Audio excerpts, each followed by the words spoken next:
পাটে ভুয়ে নিয়ে রয়েছি, তাই জন্য একটু সকাল থেকে ভিডিওটা শুরু করি। তাই জন্য আমি তাই জন্য সে মিনজাকে এটিএমটা নিয়ে বেরোলাম। যাবেন যাইতে হবে আজকে মাঠে, মা বললো দিয়ে মুনিশ হয়েছে দিয়ে মিনজাকে এটিএমটা নিয়ে বেরোলাম। সে মিনজা বাদে গাছ চলে এসেছি, বাদে গাছ চলে এসে দেখছি ভিউটা, আবার সেই মিনজাকে এটিএমটাকে চেপে চলে যাচ্ছে আস্তে আস্তে মিনজাকে এটিএম গাছে, দিয়ে মিনজাকে এটিএমটাকে ধুয়ে দিলাম। মিনজাকে এটিএম গাছ চলে এসেছি, মুনিশের কাছে পার নিয়ে রয়েছি, দাদারা কাকারা হয়ে গেল। কাকা বললো বিড়ি কিনে আনতে, ঠিক আছে আমি বিড়ি কিনতে যাবো। সেই মিনজাকে এটিএমটা কাজ চলে এটিএম কাজ চলে যাই, চেপে চেপে চলে যাই সেই বিড়ি কিনতে।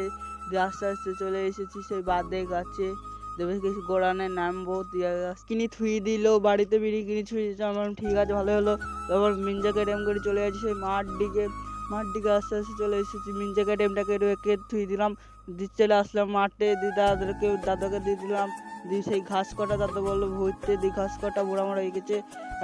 পরে খাবার দিতে আসবো, তখন যা আসবো আবার মিনজাকে এটিএমটাকে চেপে চলে যাচ্ছে আস্তে আস্তে বাড়ির দিকে। সেই বাদে কাজ চলে এসেছি, বাদে এসে মিনজাকে এটিএম আবার নেমে চলে এলাম বাড়ির কাছে। পার্ট 2 দেখার জন্য লাইক করো আর